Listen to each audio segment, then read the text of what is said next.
네, 구원의 경비병 묵상간증입니다. 저는 대학생 때 지금의 남편을 만나 졸업 후 혼전 임신으로 결혼했습니다. 그때 저는 항공사 승무원이고 남편은 대학 강사였는데 남편이 머지않아 전임 교수가 되리라 생각하여 일을 그만두었습니다. 하지만 남편이 벌어오는 돈은 생활이 어려울 만큼 적었기에 저는 일을 무턱대고 그만둔 것이 후회되었습니다. 게다가 큰아들은 몸이 약하고 기질이 예민하여 밤낮 울어대는 아이를 보는 것이 제게는 큰 돌처럼 여겨졌습니다. 또 작은 아들은 아토피로 무척 고생했는데 당시 저는 육아 스트레스로 산후 우울증이 와서 죽을 것처럼 힘들었습니다. 그러다 아토피 증상을 개선해준다는 식품을 알게 되어 다단계 회사에 빠지게 되었습니다. 그곳에서 6년이나 일에 매진했지만 결국 저는 재산만 탕진하고 돌아오게 되었습니다.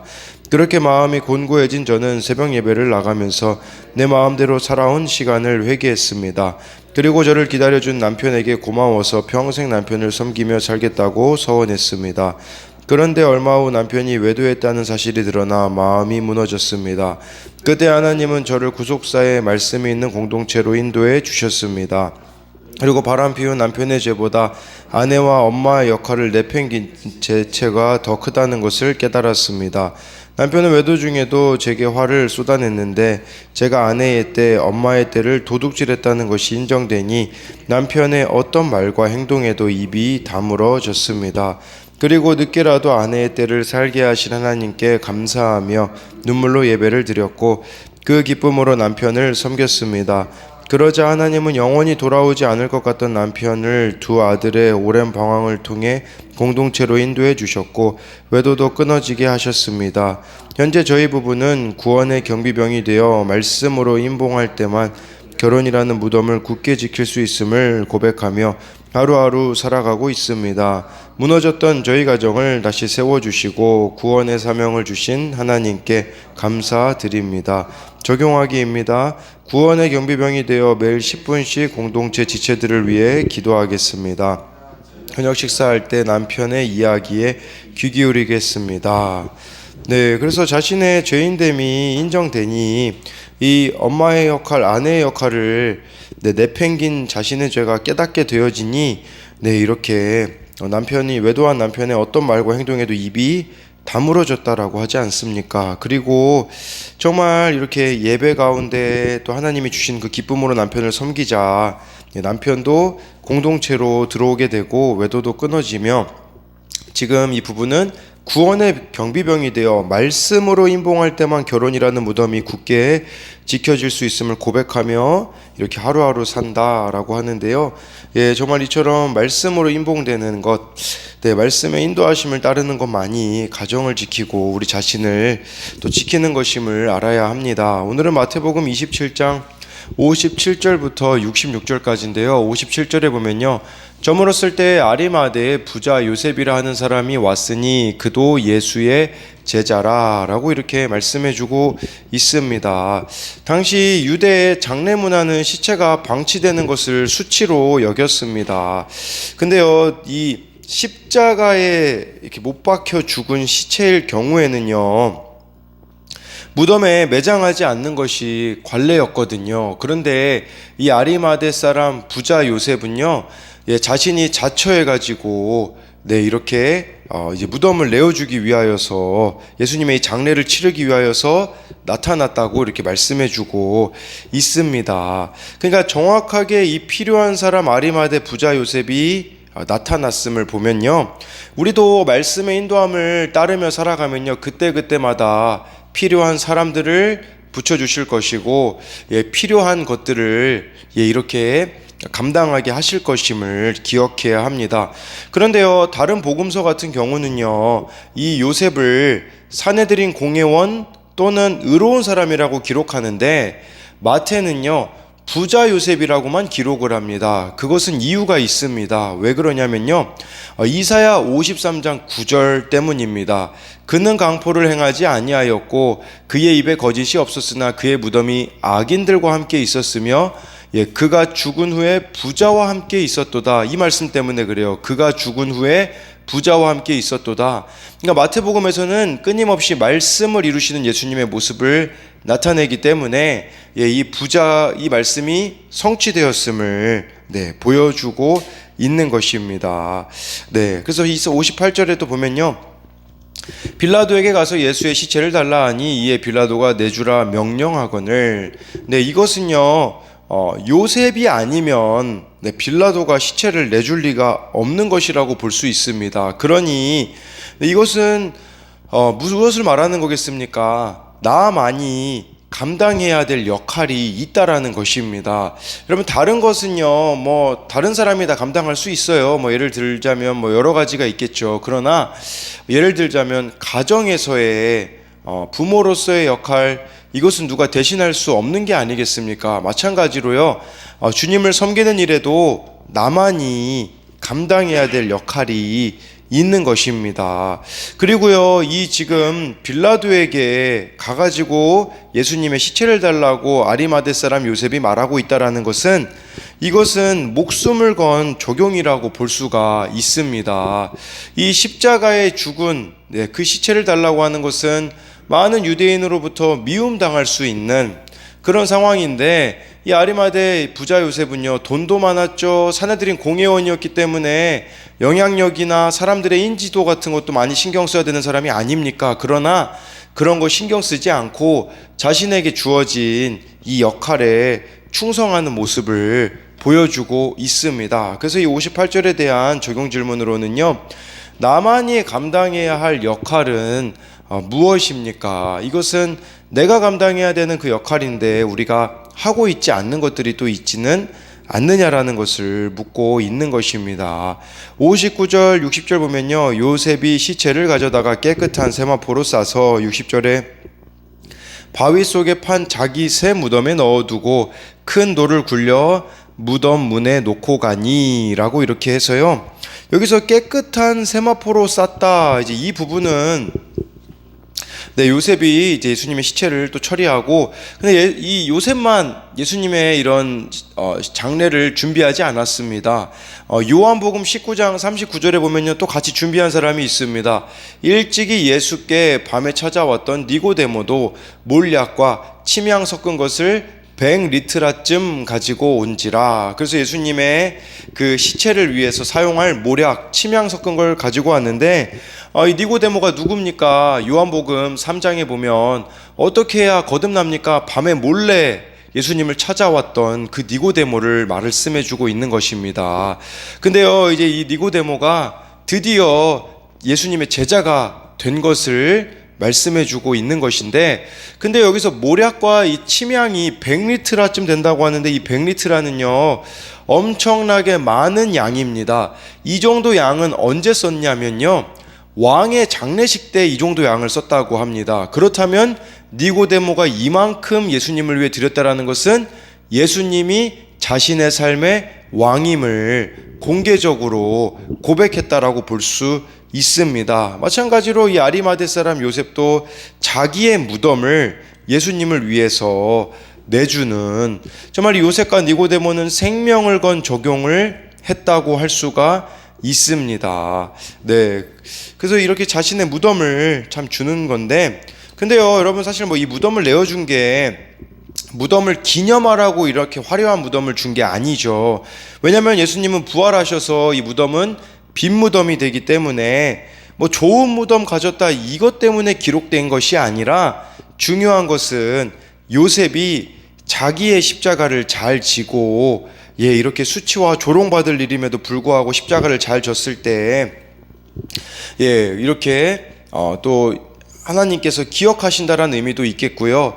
또 예수님의 관점으로 보자면 십자가를 잘 지고 죽어진다면요, 죽은 후에라도 화려하게 장례를 치르게 됨을 보여주고 있습니다. 그리고요 이 요셉을 통해서 우리가 또 한 가지 볼 수 있는 것은요, 예를 들어서 그 마태복음 19장 같은데 부자 청년이 와가지고 예수님께 묻지 않습니까? 어떻게 해야 자기가 구원, 영생을 얻을 수 있습니까? 라고 했을 때 이 부자 청년은 돈을 내려놓지 못해서 예수님을 떠나지 않습니까? 그래서 부자가 낙타가 바늘기 들어가는 것보다 더 어렵다고 말씀하시잖아요. 근데 부자였던 여기 나와 있는 요셉은 천국 가지 않습니까? 그러니까 이것은 꼭 부자라고 지옥에 간다라는 것이 아니라 그에게 주어진 이 재물을, 그에게 주어진 그 삶을 어디에 사용하느냐에 따라서 나누어지게 됨을 보여주는데, 이 아리마대 부자 요셉은요, 돈이 인생의 목적이 아니었습니다. 그렇기 때문에 정말 그는 천국에 들어가면 그와 동시에 자신이 가진 걸로 이렇게 예수님을 섬길 수 있는 모습이 나타나 있는 것이죠. 이런 관점으로 보자면 우리에게 하나님께서 허락해 주신 것들은요, 다 하나님을 잘 섬기라고 주신 것이라는 것을 저와 여러분들이 잊어서는 안 되는 것입니다. 그래서 59절 60절에 대한 적용 질문은요, 힘든 것을 의지로 파서 주님께 드린 무덤을 드린 걸 뜻하는 겁니다. 아리마대 요셉처럼 나도 내 의지로 학벌과 재물과 능력을 파서 예수님께 드리고 있습니까? 공동체를 섬기고 주위 지체들을 구원으로 인도하고자 내가 내어놓아야 할 것은 무엇입니까? 이렇게 섬기기 위해서 무덤을 내어놓고 또 이 100리트라 되는 그런 것들을 내어놓았던 것처럼 우리도 섬기기 위해서 내어놓아야 될 것들이 무엇이 있는가를 말씀드리는 겁니다. 61절에요. 거기 막달라 마리아와 다른 마리아가 무덤을 향하여 앉았더라. 이 막달라 마리아 끊임없이 등장하지 않습니까? 이 여인은 예수님이 십자가에 못 박히셨을 때도, 또 지금 예수님이 죽으셨을 때도 무덤을 향하여 앉아있고, 나중에 예수님이 부활하셨을 때도 가장 먼저 목격한 자가 막달라 마리아입니다. 무엇을 말하는 거겠습니까? 이 막달라 마리아가 할 수 있는 것은요, 막달라 마리아가요, 돈이 있었겠습니까? 뭐가 있었겠습니까? 아리마대 사람은 그냥 자기가 가지고 있는 부로 주님을 섬길 수 있고, 막달라 마리아와 같이 가진 것이 없다면 그저 주어진 그 환경 가운데서 또 자신의 역할을 잘하면 됨을 이 막달라 마리아를 통해서 볼 수가 있는 것입니다. 그래서 예수님께만 주목하고 있는 막달라 마리아를 보십시오. 끊임없이 어떻게 해서든지 예수님과 가까이 있으려고 하는 이 막달라 마리아의 모습이 우리들의 모습이 되어져야 한다라는 것입니다. 내 환경이 어떠하든 내게 있는 것을 예수님께 드리며 주어진 역할에 순종하는 삶이야말로 구원을 위해 쓰임받는 인생이라는 것을 기억해야 합니다. 그래서 이 막달라 마리아는 예수님 자체를 목적으로 삼았기 때문에 예수님과 함께 있는 것을 최고의 가치로, 최우선순위로 여겼다라는 것을 봐야 합니다. 여러분, 그렇지만 예수님 자체가 목적이 되지 않는 사람은요, 더 이상 이익이 되지 않는다고 생각하면 언제나 믿음이나 예수님의 가르침을 왜곡하거나 버릴 수 있지만, 예수님 자체가 목적이 되면요, 이처럼 막달라 마리아처럼요, 예수님과 함께하는 것을 최우선 일로, 최고의 가치로 여기게 되는 것입니다. 그래서 이것에 대한 적용 질문으로는요, 주어진 환경에서 역할에 순종하는 삶을 살아가고 있습니까? 막달라 마리아는 그 주어진 환경에서 또 이렇게 예수님을 사랑하는 순종의 삶을 살았다라고 할 수 있습니다. 62, 63절 보면요, 그 이튿날은 준비일 다음 날이라 대제사장들과 바리새인들이 함께 빌라도에게 모여 이르되, 주여, 저 속이던 자가 살아있을 때에 말하되 내가 사흘 후에 다시 살아나리라 한 것을 우리가 기억하노니, 그 이튿날은 준비일 다음 날이라 라고 해서, 준비일 다음 날이 안식일인데 이들은 예수님을 죽이려고 하니까 차마 안식이라는 표현을 쓸 수가 없는 거죠. 대제사장과 바리새인들은요, 무슨 말에도 은혜를 받지 못하는 사람들이었습니다. 그러면서 63절을 보시면요, 호칭을 보십시오. 빌라도에게는 주여라고 말하면서 예수님께 대하여서는 뭐라고 이들이 말합니까? 저 속이던 자라고 말하고 있지 않습니까? 사실 이게 반대로 돼야 정상 아닙니까? 그런데 이 총독 빌라도를 주여라고 고백하고 있는 그들의 모습은 끝까지 기득권을 내려놓지 못하는 이들의 모습입니다. 여러분, 그리고요, 여기 이들은 기억하고 있어요. 예수님이 사흘 후에 다시 살아나리라 한 것을 우리가 기억한다라고 하지 않습니까?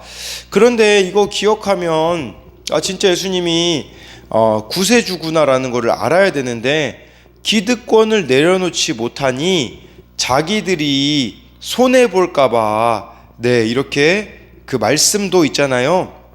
자기 이익을 위한 그냥 도구로만 기억하고 있는 이들의 모습을 보며 우리도 말씀을 그냥 나의 어떤 성공의 도구, 어떤 나의 기득권을 지키기 위한 그런 도구로 사용하고 있는 대제사장들과 바리새인들과 같지 않는가도 우리가 돌아봐야 한다라는 것입니다.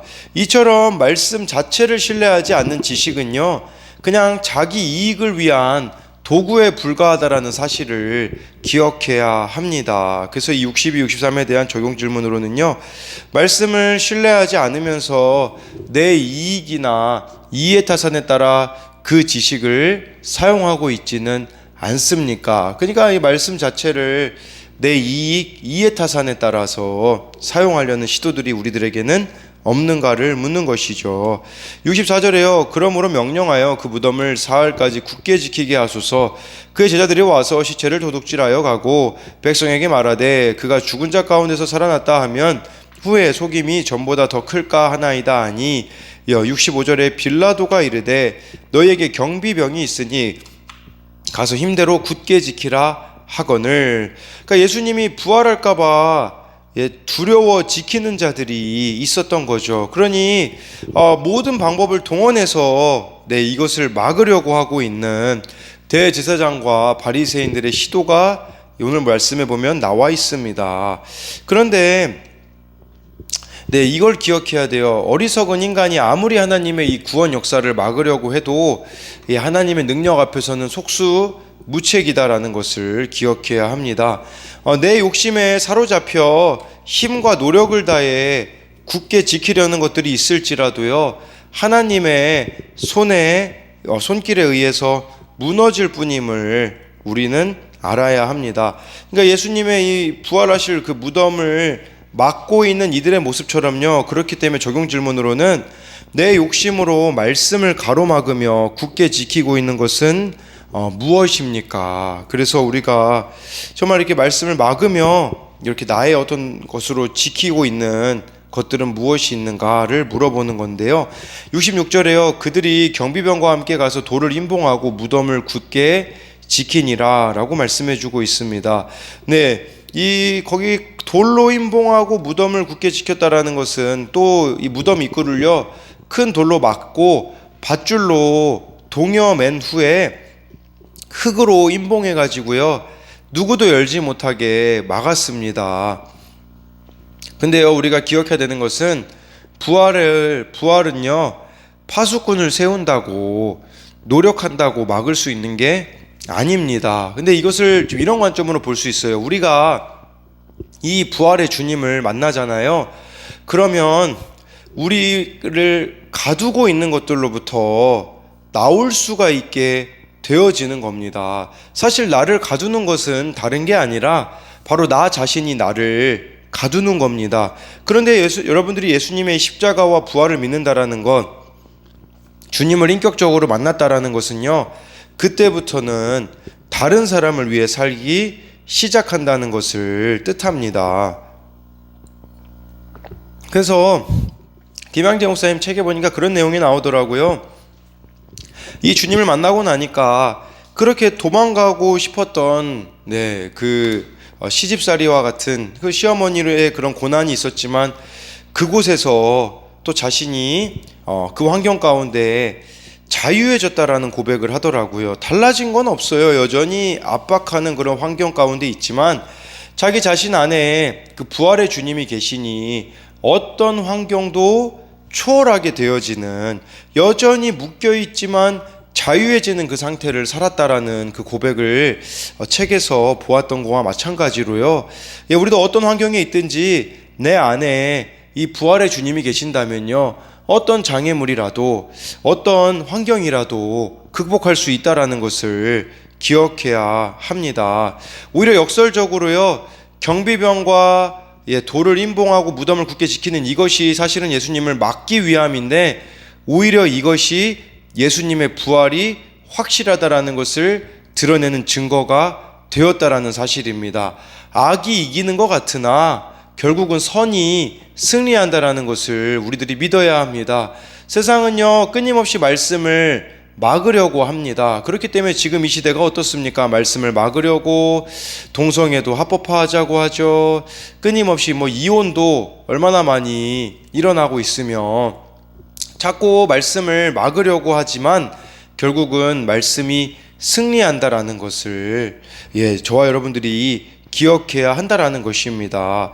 그러니 하나님의 계획을 막는 이 돌과 같은 것들은요, 일시적으로는 성공으로 보일 수 있으나 반드시 제거된다라는 것을, 말씀이 승리한다, 하나님이 승리하신다라는 그 사실을 저와 여러분들이 기억해야 합니다. 그렇기 때문에 끊임없이 이렇게 나를 막는 것과 같은 참 이렇게 고난과 어려움이 있다고 할지라도 결국은 말씀이 이루어질 수 있음을 저와 여러분들이 기억해야 합니다. 그래서 마지막으로 이것에 대한 적용 질문은요, 내가 예수님을 가두고 막는 세상의 쾌락과 욕심은 무엇입니까? 예수님을 그 무덤에 가두어 두려고 하는 것 자체가 우리도 마찬가지로 예수님을 그냥 우리가 가둬두려고 하는 것이 바로 세상의 쾌락, 욕심이 될 수 있음을 말씀드리는 것이고요. 어떤 환경에서든 다른 사람의 구원을 위해 전도합니까? 이 부활의 주님을 만나면요, 환경을 넘어서 구원의 사명을 감당하게 되어질 수 있음을 말씀드리는 겁니다. 사건이 올 때 나의 잘못을 시인하고 주께 회개합니까?